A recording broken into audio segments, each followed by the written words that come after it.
Hola chicos, buenos días. Continuamos con nuestras clases de química.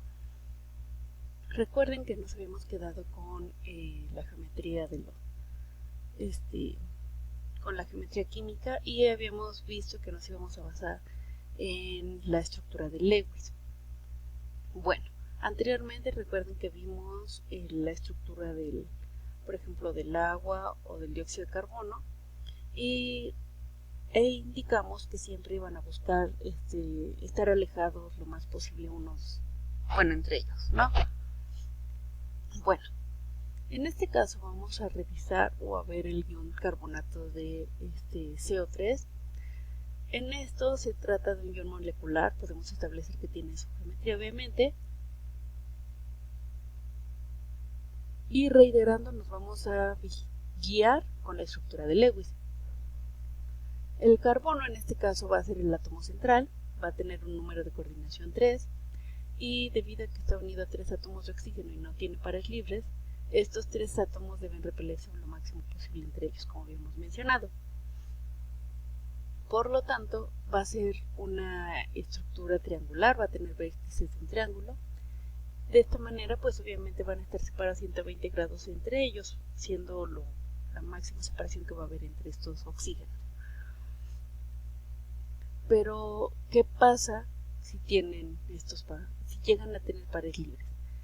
En ese caso, se deben considerar a los pares libres para saber la orientación que tendrán los orbitales. Sin embargo, cabe mencionar que estos pares libres no se consideran para la geometría, ya que la geometría solo va a estar determinada por los átomos que conforman una molécula, o sea, los que van a estar unidos o enlazados. Los que estén libres no los vamos a considerar para la geometría. Por ejemplo, en el agua y el amoníaco, ambas moléculas tienen número de coordinación 4. En química inorgánica, el número de coordinación es el número de átomos, iones o moléculas que un átomo o ion central mantiene como sus vecinos cercanos en un complejo de coordinación o un cristal. Pueden variar desde 2 hasta 12 y el más común es el 6. En el agua tenemos 2 átomos unidos y 2 pares libres, por lo tanto, los electrones deben orientarse hacia los vértices de un tetraedro. Pero, reiterando, para la geometría no vamos a considerar estos pares libres. Por lo tanto, en este caso el agua va a tener una geometría angular, donde el ángulo entre hidrógeno, oxígeno y hidrógeno es de 109.5 grados. ¿Okay? Bueno, continuando con esto, por ejemplo, en el caso del NH3, el átomo central tiene 3 átomos unidos y un par de electrones libres. Y obviamente tienen que alejarse lo más posible entre ellos.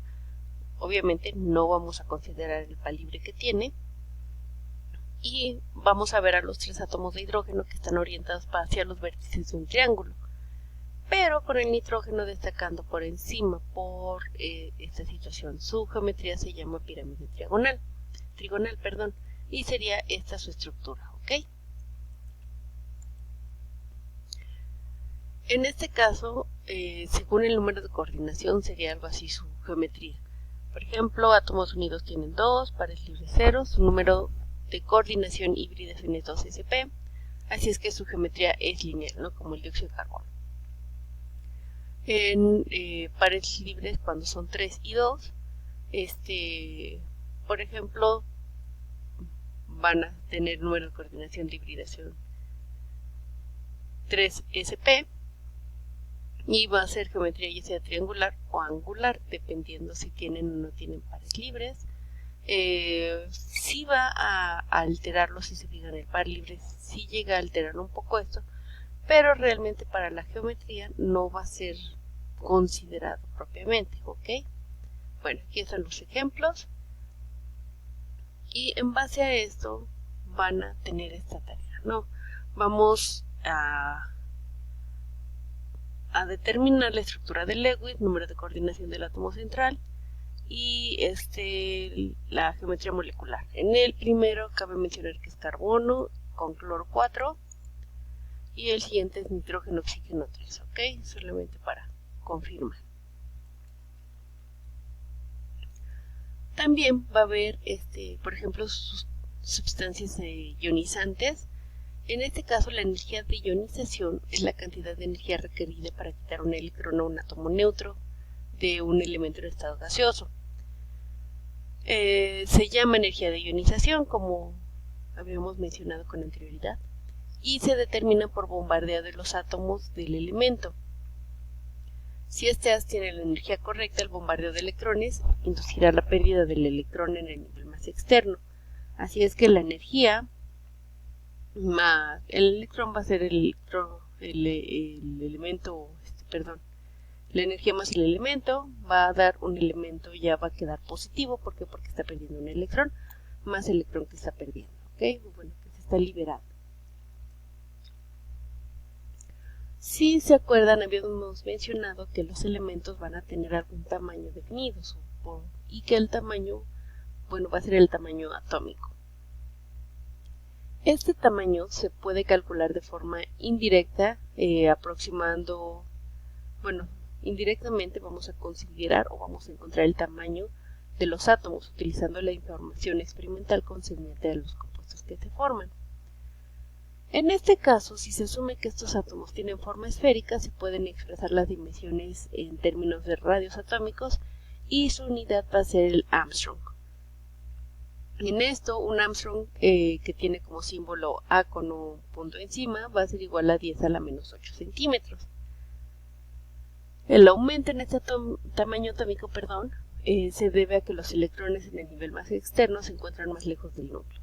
Obviamente hemos dicho que en base a la cantidad de electrones que tenga también va a influir en el tamaño de sus átomos. Por ejemplo, acá les pongo una imagen de cómo estarían. Lo hago un poquito más grande a ver si lo pueden ver mejor. Y acá tenemos la tabla periódica, pero representando por el medio del radio atómico. Si se fijan, por ejemplo, el hidrógeno de punto 8, el helio de punto 5, y así sucesivamente se van viendo todos los radios atómicos. Por ejemplo, hay incluso de 2.8, 2.7, y van a haber variaciones, reiterando que es por la cantidad de electrones que van a hacer esta nube. Así es que en base a ello, pues va a ser estas variaciones, ¿ok? Bueno, considerando esta situación, les voy a dejar esta pequeña tareita. En este caso tienen que indicar cuál tiene mayor radio atómico, nada más que regresen el video al anterior momento para que puedan hacer la comparación, ¿no?, entre el calcio y el galio, el potasio y el níquel. En los siguientes te piden ordenarlos por tamaños, por ejemplo, sodio, azufre, silicio y oxígeno, bario, berilio, oxígeno y flúor, ¿no? Y es solamente que ustedes chequen en la tablita cuál es su orden en base a sus tamaños. Bueno, también sabemos que los elementos van a tener cierta electronegatividad, la cual es la capacidad para atraer hacia sí los electrones que lo enlazan con otro elemento. Esta propiedad pues va a predecir la polaridad del enlace formado entre los átomos, así como el carácter si es covalente o iónico del mismo.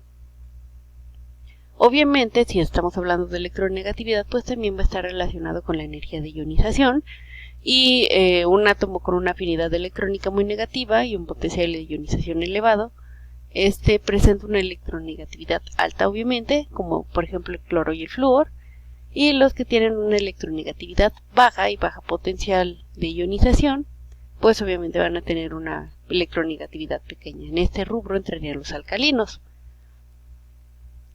En este caso, cabe mencionar que la electronegatividad va a aumentar hacia la derecha y hacia arriba en la tabla periódica. Incluso hay tablas de electronegatividad. Esta es creada por Linus Pauling en 1904 y su escala va a oscilar entre el punto 7 para el francio y el 4 para el flúor, ¿ok? Estos son algunos rubros de las electronegatividades que habría.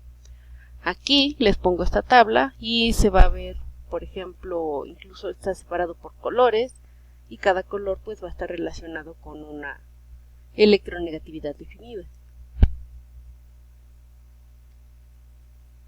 ¿Sí? Por ejemplo, aquí está el magnesio, que tiene una electronegatividad del 1.2, al cloro, que tiene, por ejemplo, 3, ¿no? Si se fijan, como decíamos, de izquierda a derecha se están incrementando y también de abajo hacia arriba, ¿ok? Bueno, estas son las electronegatividades que tienen algunos elementos. Bueno, también es importante considerar que los elementos tienen un número de oxidación. El número de oxidación también es llamado valencias o estados de oxidación y son números enteros que representan el número de electrones que un átomo va a tener en juego para formar un compuesto determinado. Recuerden que siempre vamos a buscar el octeto, así es que serían estos electrones que ayudan a formar los octetos los que estaríamos considerando. El número de oxidación va a ser positivo si el átomo pierde electrones o los comparte con alguno que tienda a captarlos, a tomarlos, ¿ok? Y será negativo cuando el átomo gane electrones o los comparta con un átomo que tenga tendencia a cederlos, perdón. Se van a escribir los números de oxidación como números positivos, por ejemplo del 1 al 4, o números negativos, ¿no? Del menos 1, menos 2, menos 3, menos 4, etc. Hasta el número que corresponda. Acá les pongo una tablita de cómo están estos números, ¿ok?